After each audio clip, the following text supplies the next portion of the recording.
নমস্কার বন্ধুরা, আমি কোজাগরি আবারও চলে এসেছি তোমাদের সামনে একটা ভিডিও উপস্থাপন করতে। গতকালের ভিডিও থেকে তোমরা জানতে পেরেছিলে কৌশিকী অমাবস্যা তিথিটি মাহাত্ম্য কী, তার সঠিক সময়সূচি এবং ছোট্ট একটি টোটকা ক্রিয়া যা তোমাদের সাথে শেয়ার করেছিলাম।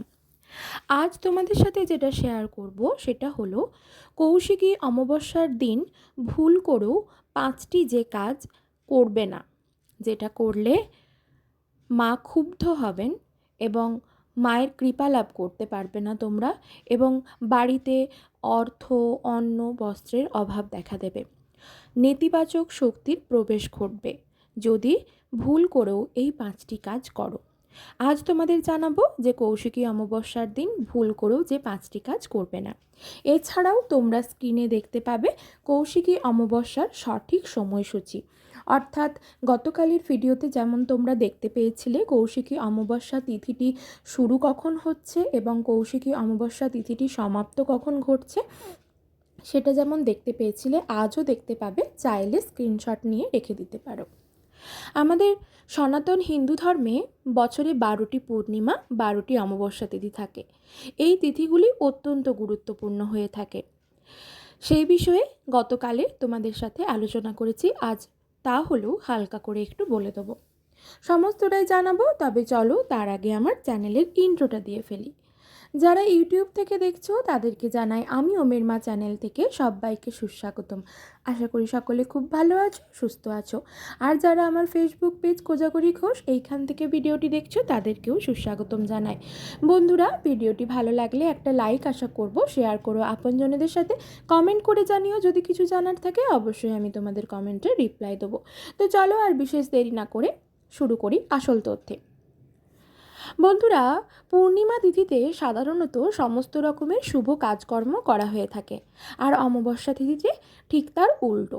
যেমন অমাবস্যা তিথি হলো প্রেতকর্মের সাথে যুক্ত, পিতৃতর্পণ, শ্রাদ্ধ, পিণ্ডদান এইসব প্রেতকর্মের সাথে যুক্ত থাকে অমাবস্যা তিথিটি। তাছাড়া অমাবস্যা তিথিতে মা কালীর বিভিন্ন রূপের বিশেষ করে পুজো করা হয়ে থাকে। ভাদ্র মাসের অমাবস্যা তিথিটি হলো কৌশিকী অমাবস্যা তিথি। এই কৌশিকী অমাবস্যা তিথি নামেই ভাদ্র মাসের অমাবস্যা তিথিটি আমাদের কাছে পরিচিত। গতকালের ভিডিওতে তোমাদের সাথে শেয়ার করেছি সঠিক সময়সূচি এবং কৌশিকী অমাবস্যা তিথির মাহাত্ম্য কী বা গুরুত্ব কী। মা তারা হলেন মা দুর্গার আরেক রূপ। মা তারা অর্থাৎ দুর্গার নাম হলো কৌশিকী। শোনা যায় পুরাণ মতে মা দুর্গা কৌশিকী রূপে শুম্ভ নিশুম্ভকে বধ করেছিলেন। কথিত আছে যে অমাবস্যার এই তিথিতে তারাপীঠের মহাশ্মশানে শ্বেত শিমুল গাছের তলায় সাধনা করে সিদ্ধি লাভ করেছিলেন সাধক বামাখ্যাপা। দেখো বন্ধুরা, এখন তোমরা স্ক্রিনে দেখতে পাচ্ছ কৌশিকী অমাবস্যা তিথিটির শুভারম্ভ কখন। চাইলে স্ক্রিনশট নিয়ে রেখে দিতে পারো, গতকালের ভিডিওতেও তোমাদের সাথে শেয়ার করেছি। যেহেতু শ্বেত শিমুল গাছের তলায় সাধক বামাখ্যাপা সিদ্ধিলাভ করেন এই কৌশিকী অমাবস্যার দিন, সেই বিশ্বাসে লক্ষ লক্ষ পুণ্যার্থী ভিড় করেন এই তারাপীঠে কৌশিকী অমাবস্যার দিন। এই অমাবস্যা অন্য সব অমাবস্যা থেকে একটু আলাদা।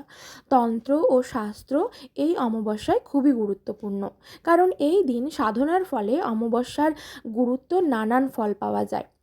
এই দিন সাধকরা কুণ্ডলিনী চক্রকে জয় করতে পারে। তন্ত্রমতে কৌশিকী অমাবস্যার রাতকে তারা রাতিও বলে। এই রাতেই বিশেষ মুহূর্তে স্বর্গ ও নরকের মাঝের যে দুয়ারটি আছে সেটি উন্মুক্ত হয়। সেই সময় সাধকেরা নিজের ইচ্ছে মতো ধনাত্মক ও ঋণাত্মক শক্তি নিজের শক্তির মাধ্যমে আত্মস্থ করেন এবং সিদ্ধিলাভ করতে পারেন। তার মানে বুঝতে পেরেছো কতটা গুরুত্বপূর্ণ। মা কৌশিকীর জন্মেরও ইতিহাস আছে। পুরাকালে একবার শুম্ভ ও নিশুম্ভ কঠিন তপস্যা করে ব্রহ্মাজিকে তুষ্ট করেছিলেন। চতুরানন তাদের বল প্রদান করে বলেন যে কোনো পুরুষ তাদের কোনোদিনও বধ করতে পারবে না, শুধুমাত্র কোনো নারী হলেই তাদের বধ করতে পারবে, কিন্তু তাকে এমন নারী হতে হবে যে কোনো মাতৃগর্ভ থেকে উৎপন্ন হয়নি। বন্ধুরা, এখন তোমরা দেখতে পাচ্ছ তিথি সমাপ্তির যখন ঘটেছে কৌশিকী অমাবস্যার, সেটা তোমরা স্ক্রিনে এখন দেখতে পাচ্ছ, চাইলে স্ক্রিনশট নিয়ে নিতে পারো। তো যেটা বলছিলাম, এমন নারী হতে হবে যার কোনো মাতৃগর্ভ থেকে উৎপন্ন হয়নি। এমন নারী কোথায় পাবে? কারণ দেবী মহামায়াও তো মেনকার কোলেই জন্ম করেছিলেন। পূর্বজন্মে পার্বতী যখন দক্ষ যজ্ঞস্থলে আত্মাহুতি দেন, তখন সেই জন্মের পর তার গা গায়ের রং কালো হয়ে যায়, কালো মেঘের মতো হয়ে যায়, তখন ভোলে বাবা তাকে আদর করে কালিকা বলে ডাকতেন। একদিন দানবের অত্যাচারে দেবতারা যখন ক্লান্ত হয়ে পড়ে তখন কৈলাসে শিব বাবার কাছে আশ্রয় নেন। তখন ভোলে বাবা সব দেবতাদের সামনে পার্বতীকে বললেন, কালিকা তুমি ওদের উদ্ধার করো। সবার সামনে কালী বলে ডাকার কারণে মা অনেক ক্ষুব্ধ হন এবং অপমানিত বোধ করলেন। ফলে মানস সরোবরের ধারে কঠোর তপস্যা করতে চলে গেলেন। তপস্যার শেষে মানস সরোবরের জলে স্নান্ত হয়ে, স্নিগ্ধ হয়ে, শীতল হয়ে দেহের সব কালি দূর করে ফেললেন। ফলে তার গা হলো পূর্ণিমার চাঁদের মতো উজ্জ্বল। আর সেই কালো কোষগুলি থেকে অপূর্ব সুন্দরী এক কৃষ্ণবর্ণের দেবী সৃষ্টি হলো। তিনিই হলেন দেবী কৌশিকী। সেই দেবী শুম্ভ নিশুম্ভকে বধ করেন। তারপর থেকে এই অমাবস্যা তিথি কৌশিকী অমাবস্যা তিথি নামেই পরিচিত। 10 মহাবিদ্যার অন্যতম দেবী হলেন দেবী কৌশিকী। তো এবার চলো তোমাদের সাথে শেয়ার করি কৌশিকী অমাবস্যার দিন ভুল করেও যে 5টি কাজ করবে না। 1 নম্বর হলো, এই অমাবস্যা তিথিতে তোমার বাড়িঘর সর্বদা পরিষ্কার রাখবে। এই দিন যেন বাড়ি অপরিষ্কার না থাকে এবং এঁটো বাসন যেন এই দিন বাড়িতে না থাকে তা খেয়াল রেখো। বাড়ির সামনেটা পরিষ্কার রাখবে। যদি অপরিষ্কার জায়গা থাকে তবে কেউ খারাপ কাজ করতে পারে। নোংরা জায়গায় সর্বদা নেগেটিভ জিনিসে ভরপুর থাকে, তাই বাড়ির পরিবেশ সর্বদা পরিষ্কার এবং পরিচ্ছন্ন রাখার চেষ্টা করবে। 2 নম্বর হলো, দ্বিতীয় যে কাজটি সেটা হলো সংযম পালন। এই অমাবস্যা তিথিতে সংযম পালন করতে হয় স্বামী স্ত্রীকে, কেননা এর ফলে যে সন্তানের জন্ম হয় তার জীবনে কালো ছায়া নেমে আসে। তার সব কিছুতেই বাধা বিপত্তি আসে, যে জীবনে কখনো উন্নতি করতে পারবে না। তার জীবন দুঃখে কষ্টে অতিবাহিত করতে হবে। তাই এই তিথিতে সংযম বজায় রাখবে, পারলে উপবাসও রাখবে। যদি তা একেবারেই সম্ভব না হয় তবে নিরামিষ আহার গ্রহণ করবে। পারলে মা কালী বা মা তারার মন্দিরে গিয়ে পুজো দিয়ে আসবে। যদি তা না পারো, তোমার বাড়িতে যদি মা কালী বা মা তারার চিত্রপট থাকে তবে সেখানেও পুজো করতে পারো। ঘিয়ের প্রদীপ সহযোগে আরতি করবে, সাথে সিঁদুর ও লাল রক্ত জবা নিবেদন করবে মায়ের চরণে এবং তোমার সকল মনস্কামনা মায়ের কাছে জানাবে। দেখবে মা তোমার সকল মনস্কামনা পূর্ণ করবেন। 3 নম্বর যে কাজ সেটা হলো, এই দিন তুলসী পাতা তুলসী গাছ থেকে ভুল করেও তুলবে না, বাজার থেকে জোগাড় করবে। যদি রাতে একান্তই বেরোতে হয় তোমাকে বাড়ি থেকে, তবে তুলসী পাতা সাথে রাখবে। চেষ্টা করবে রাতে না বেরোনোর। যদি কোনো প্রয়োজন হয়, কারণ মানুষের প্রয়োজন তো বলা যায় না, বিপদ আপদও থাকতে পারে বা নানা রকম ভালো কাজেও প্রয়োজন হতে পারে, সেক্ষেত্রে বেরোতে হলে, বাড়ির বাইরে থেকে বেরোতে হলে একটি তুলসী পাতা লাল চন্দন সহযোগে পারলে কাছে রাখবে। যদি সেই মুহূর্তে লাল চন্দন সহযোগে না তুলসী পাতাটি রাখতে পারো, শুধু তুলসী পাতা সঙ্গে রাখলেও চলবে।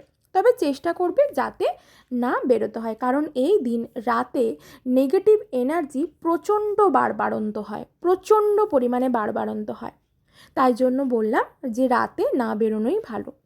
যদি তোমার রাশি হালকা হয় তবে তার ওপর কিন্তু প্রভাব খুব বেশি পরিমাণে পড়ে। এই দিন তন্ত্র সাধকরা বেছে নেন তন্ত্র সাধনার জন্য।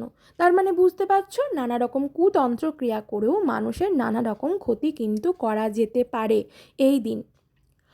যদি তুমি অন্তঃসত্ত্বা হও তাহলে একেবারেই বেরোবে না, ভুল করেও বাড়ি থেকে বেরোবে না, যতই কাজ পড়ুক বেরোবে না। অন্তঃসত্ত্বা হলে ভুল করেও বাড়ি থেকে বেরোবে না, এটা কিন্তু মাথার মধ্যে রাখবে। এই ভুল কিন্তু করে বসবে না। 4 নম্বর যেটা সেটা হলো, এই দিন ভুল করেও চুল, নখ, দাড়ি এইসব কেটো না, দরকার নেই, পরের দিন কাটবে। তবে এই কৌশিকী অমাবস্যার দিন ভুল করেও কেটো না। চেষ্টা করবে কর্পূর দিয়ে মা তারার আরতি করার। যারা অন্তঃসত্ত্বা আছো তারাও করবে, যারা নর্মাল মানুষ তারাও করবে।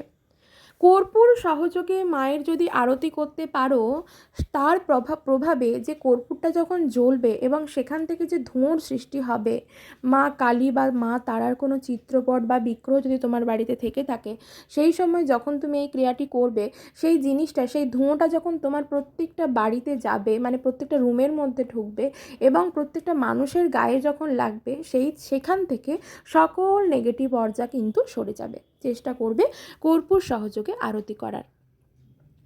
5 নম্বর সর্বশেষ যেটা সেটা হলো এই দিন, এই কৌশিকী অমাবস্যার দিন বাড়ির সদর দরজা অর্থাৎ মূল যে দরজা মানে মুখ্য দরজার সামনে প্রদীপ জ্বেলে রাখবে।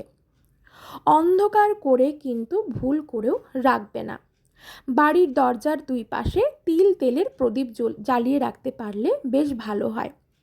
দুটি মাটির প্রদীপ তিল তেল পূর্ণ করে সন্ধেবেলায় এই দুটি প্রদীপ দুদিকে জ্বালিয়ে রাখো।